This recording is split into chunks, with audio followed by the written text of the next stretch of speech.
नमस्कार, आपका स्वागत है चैनल तीर तर्कश में। मैं घनश्याम बादल एक बार फिर से हाजिर हूँ आपकी अदालत में एक नए मुद्दे के साथ। ऑपरेशन सिंदूर की बहस खत्म हुई, नतीजा क्या निकला कोई नहीं जानता। रहस्य क्या सामने आए कोई नहीं जानता। लीजिए, जब यहाँ नतीजों की बात की जाती है इस देश में, तो नतीजे या तो इतनी देरी से आते हैं कि उनके कोई मायने ही नहीं रहते, या फिर फैसले इस तरीके से सुनाए जाते हैं कि उनका कोई मतलब कई बार या ज़्यादातर बार नहीं निकल पाता है। ऐसे ही एक फैसले की बात आज करते हैं इस एपिसोड में। महाराष्ट्र देश के सबसे बड़े राज्यों में से एक, वहाँ पर जिला नासिक में एक छोटा सा गांव मालेगांव, ये वही गांव है जो आजकल चर्चा में है। इसी मालेगांव में 18 सितंबर 2006 को वहाँ के कब्रिस्तान के पास बम विस्फोट हुआ। जबरदस्त बम विस्फोट, 37 लोग मारे गए और 100 से ज़्यादा घायल हुए। शक गया कुछ मुस्लिम युवकों पर। गिरफ्तारियाँ हुई, बहुत सारी बातें हुई, लेकिन इस धमाके के बाद भी धमाके जारी रहे। दूसरा धमाका, यदि हम कह सकते हैं कि 11 अक्टूबर 2007 को अजमेर दरगाह में एक ब्लास्ट हुआ, इस पर भी केस चला। करीब 11-12 साल बाद फैसला आया और देवेंद्र गुप्ता और भावेश पटेल को इन विस्फोटों का जिम्मेदार माना गया न्यायालय के द्वारा और उनको उम्र कैद की सजा सुनाई गई। विस्फोट रुके नहीं, 18 फरवरी 2007 को ही समझौता एक्सप्रेस में भी बम विस्फोट से सैकड़ों जाने गई। इसका फैसला 2019 के आसपास आया और इसमें भी जो नतीजा निकला वो हैरत अंगेज था। दोषी कोई नहीं पाया गया। यानी हम कह सकते हैं बम विस्फोट हुआ, लोग मारे गए, लेकिन मारे किसी ने नहीं, दोषी कोई भी नहीं। 18 मई 2007 हैदराबाद में मक्का मस्जिद के पास बम विस्फोट होता है, वहाँ पर भी जाने जाती है, लेकिन इसका भी फैसला वही आता है, कोई भी दोषी नहीं, किसी का भी कसूर नहीं, और कुल मिलाकर के बात वहीं की वहीं कि कोई दोषी नहीं। न्यायालय का फैसला सर आंखों पर। लेकिन आज जिस केस की मैं बात कर रहा हूँ, ये बम ब्लास्ट मालेगांव में ही हुआ, महाराष्ट्र में हुआ, नासिक जिले में हुआ। वहाँ के भीकू चौक पर मस्जिद के पास 9:45 पर एक भीषण बम ब्लास्ट हुआ, 6 लोग इसमें मारे गए। जांच शुरू हुई। सबसे पहले जांच की महाराष्ट्र पुलिस ने, उसके बाद जांच दे दी गई ATS को, यानी एंटी टेररिज्म स्क्वाड को, जिसके चीफ थे उस समय हेमंत करकरे साहब। वहाँ पर भी केस चलता रहा और आखिरकार 2011 में ये केस दे दिया गया NIA को। NIA ने अपनी तरफ से गहन जांच पड़ताल की, लेकिन इस जांच पड़ताल को अदालत ने सही नहीं पाया। यानी जो सबूत NIA ने मालेगांव विस्फोट कांड में पेश किए, उनको अदालत ने सिरे से नकार दिया, खारिज कर दिया। ये कहा कि ये सबूत इतने ठोस सबूत नहीं हैं कि किसी को इन सबूतों के आधार पर सजा सुनाई जाए। हुआ क्या था मालेगांव में, 9 बजे के आसपास कुछ उपद्रव हुआ और उसके बाद वहाँ पर एक मोटरसाइकिल खड़ी हुई थी। उस मोटरसाइकिल पर, जैसा कि जांच एजेंसियों ने अदालत को बताया, बम रखा हुआ था। ये बम फटा और 6 लोगों की मृत्यु हो गई। लेकिन एक और मजे की बात, इन 6 लोगों के नाम पुलिस पूरी तरीके से अदालत को नहीं दे पाई। इनमें केवल एक 10 वर्ष का बच्चा था, फरहीन। 75 साल के हारून शाह भी इसमें मारे गए और रफ़ीक की भी मौत हुई। बाकी 3 के नाम हम नहीं कह सकते वो कौन कौन थे। यानी जाने 6 गई और लगभग 95 लोगों की सूची अदालत को दी गई, जबकि घायलों की संख्या उस समय कहा गया था कि ये 100 या 100 से भी ज़्यादा है। जब जांच प्रक्रिया चलती रही, उसके बाद अदालत में केस प्रस्तुत किया गया, पेश किया गया। वकीलों ने जिरह की, न्यायाधीशों ने सुना और सुनने के बाद उन्होंने NIA, ATS और महाराष्ट्र पुलिस तीनों की जांच को सिरे से खारिज कर दिया। क्योंकि उनकी नज़र में जो भी सबूत पेश किए गए वो ठोस सबूत नहीं थे। घटना स्थल तक को उन्होंने माना कि उसको आइसोलेट नहीं किया गया, यानी वहाँ पर लोगों की आवाजाही को रोका नहीं। इसका मतलब वहाँ पर जो सबूत थे वो बाद में कंटामिनेटेड हो गए, यानी दूषित हो गए, उनको सत्य से परे मान लिया गया। फोरेंसिक जांच रिपोर्ट भी इतनी ठोस, इतनी सॉलिड नहीं पाई गई कि उसके आधार पर किसी को दोषी मानकर सजा दे दी जाए। यानी हम कह सकते हैं इस पूरे केस में एनआईए हो या एटीएस हो या महाराष्ट्र पुलिस हो, किसी ने भी पूरे मन से या कह लीजिए क्या कि पूरी वैज्ञानिक तौर तरीके से जांच नहीं की जिससे कि अदालत संतुष्ट हो सके। और नतीजा 31 जुलाई 2025 को यानी कल अदालत ने अपना फैसला सुना दिया। इस फैसले में जो 7 अभियुक्त बनाए गए थे, जिनमें प्रज्ञा सिंह थी, प्रज्ञा सिंह ठाकुर, साध्वी प्रज्ञा सिंह ठाकुर, श्रीकांत पुरोहित, रमेश उपाध्याय, समीर कुलकर्णी और साथ ही साथ सुधाकर द्विवेदी, जिनको शंकराचार्य के नाम से जाना गया बाद में, और सुधाकर चतुर्वेदी, जिनको भी एक अन्य नाम से जाना गया। ये सातों के सातों अभियुक्त दोष मुक्त पाए गए, यानी कि लोगों की जानें गई। जान किसने ली, क्या वजह थी, योजना किसने बनाई, इसको एनआईए साबित नहीं कर पाया।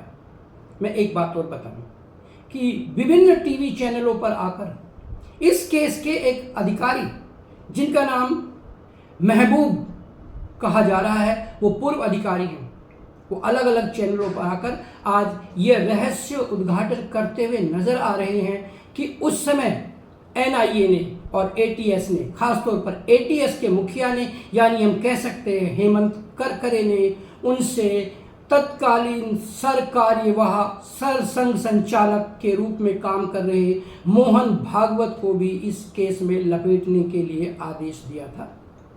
मैं बताऊं, उस समय आज के राष्ट्रीय स्वयंसेवक संघ के मुख्य संचालक मोहन भागवत इस पद पर नहीं थे, बल्कि उस समय के राष्ट्रीय स्वयंसेवक संघ के प्रमुख थे के सुदर्शन। और मोहन भागवत एक प्रकार से महासचिव जैसा पद होता है, या हम कह सकते हैं कि कार्यकारी प्रमुख संचालक वही होता है, जबकि संघ की जो परंपरा है इसमें जो हमारा सरकार्यवाह होता है वो केवल एक विचारधारा को, एक आइडियोलॉजी को नेतृत्व प्रदान करता है। यानी उस समय ये कोशिश की गई तत्कालीन सरकार के द्वारा कि मोहन भागवत को इस केस में अभियुक्त बनाया जाए। खैर, अगर हम बात करें उस समय की, महाराष्ट्र में उस समय विलासराव देशमुख की सरकार थी, यानी कांग्रेस की सरकार थी। बाद में अशोकराव चौहान इस केस के दौरान वहाँ के मुख्यमंत्री बने। आर पाटिल उस समय महाराष्ट्र के गृह मंत्री हुआ करते थे, और भारत के यानी केंद्रीय गृह मंत्री थे शिवराज पाटिल, और उनके साथ होते थे गृह राज्य मंत्री के तौर पर सुशील कुमार शिंदे। यानी कि एक पूरी टीम थी, और उस समय एक ऐसा नैरेटिव गढ़ दिया गया कि इस प्रकार के बम विस्फोटकों में भगवा आतंकवाद का हाथ है, हिंदू आतंकवाद का हाथ है। पी चिदम्बरम ने तो उस समय संसद में स्पष्ट शब्दों में कहा, saffron terrorism has been found behind this incident. ये भगवा आतंकवाद शब्द कितना खतरनाक हो सकता है, इसके बारे में किसी ने कल्पना नहीं की। और ये शब्द सबसे पहले प्रयोग में लाए थे उस समय राजनीति के चाणक्य कहे जाने वाले शरद पवार ने। बाद में और बहुत सारे नेताओं में, जिनमें खासतौर पर दिग्विजय सिंह, कमलनाथ और दूसरे ऐसे नेता थे जिनको फायर ब्रांड या वाकपटु या ज़्यादा बोलने वाला नेता माना जाता है। यानी उस समय एक नैरेटिव गढ़ा गया कि जैसे दूसरी पार्टियां इस्लामिक आतंकवाद की बात करती हैं, उसी प्रकार से एक भगवा आतंकवाद की भी कहानी बनाकर देश को परोस दी जाए। परोसी भी गई, लेकिन आज एनआईए की अदालत ने ये कहते हुए इस प्रकरण की पोल खोल करके रख दी, या कहिए इस नैरेटिव की धज्जियां उड़ा दी, जब न्यायाधीश अपने फैसले में कहते हैं कि आतंकवाद का कोई धर्म नहीं होता है। ये बात एक बार नहीं बार बार कही गई है, सही भी है, आतंकवाद का कोई धर्म नहीं होता, लेकिन सच ये भी है कि आतंकवादी किसी भी धर्म से जुड़े हुए हो सकते हैं। लेकिन इसका अर्थ ये नहीं कभी आप इस्लाम को तो कभी आप हिंदू धर्म को आतंकवादी धर्म घोषित करने लगे। हालांकि कुरान इस बात की ताकीद करता है कि जो विधर्मी हैं, जो आपकी बात नहीं मानते हैं, आपके धर्म के सिद्धांतों का पालन नहीं करते हैं, उनको मारने में कोई पाप नहीं लगता, कोई शबाब होता है, लेकिन उसकी बहुत सारी शर्तें रही होंगी, कंडीशंस रही होंगी। इसके आधार पर भी हम इस प्रकार नहीं कह सकते हैं कि कोई भी एक धर्म विशेष आतंकवादी धर्म कहा जा सकता है। हालांकि ये सच है, किसी धर्म विशेष के बहुत सारे लोग आतंकवाद की गतिविधियों में लिप्त पाए जा सकते हैं, तो किसी धर्म के कम या किसी धर्म के बिल्कुल भी नहीं। यहाँ पर साध्वी प्रज्ञा सिंह ठाकुर मुखर होकर के बोल रही हैं कि मुझे बहुत प्रताड़ित किया गया, 3rd डिग्री की यातनाएं दी गई, मेरे 17 साल बर्बाद कर दिए गए। श्रीकांत पुरोहित भी कुछ ऐसी ही बातें कह रहे हैं, गलत भी नहीं है। यदि वो दोषी नहीं है तो उनके इन 17 वर्षों का हिसाब कौन देगा, कौन लौटाएगा ये 17 वर्ष। हालांकि ये फैसला कोई अंतिम फैसला नहीं कहा जा सकता है। प्रतिपक्ष जिनके परिवारों के लोग इस घटनाक्रम में मारे गए थे, उन्होंने खुलकर कहा है ये इंसाफ नहीं है, जबकि दूसरी ओर तथाकथित भगवा आतंकवाद कहे जाने वाले अभियुक्त भी यही कह रहे हैं कि ये न्याय नहीं है, ये केवल फैसला है। दरअसल उनको न्याय के रूप में मुआवजा या वो क्षतिपूर्ति चाहिए जिसको उन्होंने बिना किसी वजह से, यदि आज के निर्णय को अंतिम माने तो, भोगा है। यहाँ पर कुछ और बड़े बड़े प्रश्न खड़े होते हैं। ऐसी क्या खास बात है कि एक खास दल की सरकार होने पर खास वर्ग के लोगों को निशाना बना लिया जाता है, खास किस्म के फैसले आते हैं। एक न्यायाधीश एक ही प्रकरण पर कुछ फैसला देता है तो दूसरा न्यायाधीश उस फैसले को बिल्कुल पलट देता है। न्याय प्रक्रिया इतनी शिथिल क्यों है, इतनी धीमी क्यों है?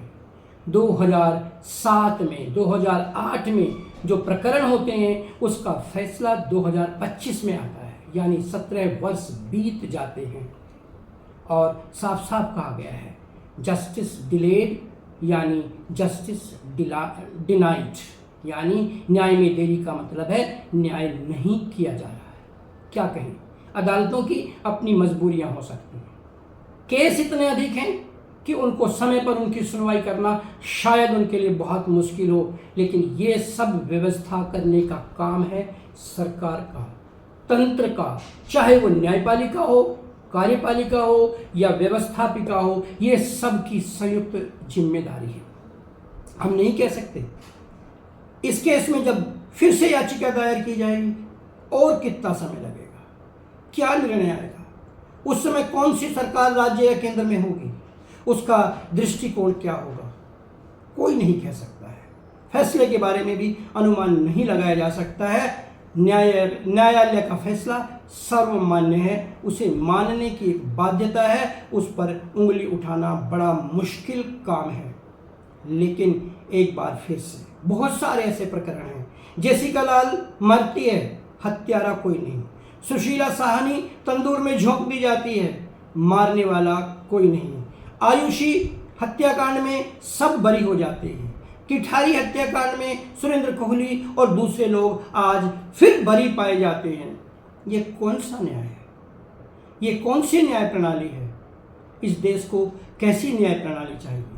ये भगवा आतंकवाद वाला केस, ये केस जिसको मालेगांव ब्लास्ट केस के रूप में जाना जाता है, अगर ये केस हमारी न्याय प्रणाली को दुरुस्त कर पाए, तेज कर पाए, समय पर न्याय दिलवाने की प्रक्रिया को बल दे पाए, तो फिर ये एक सार्थक केस सिद्ध होगा। मगर होगा या नहीं, इस पर कहना अभी कुछ भी संभव नहीं है।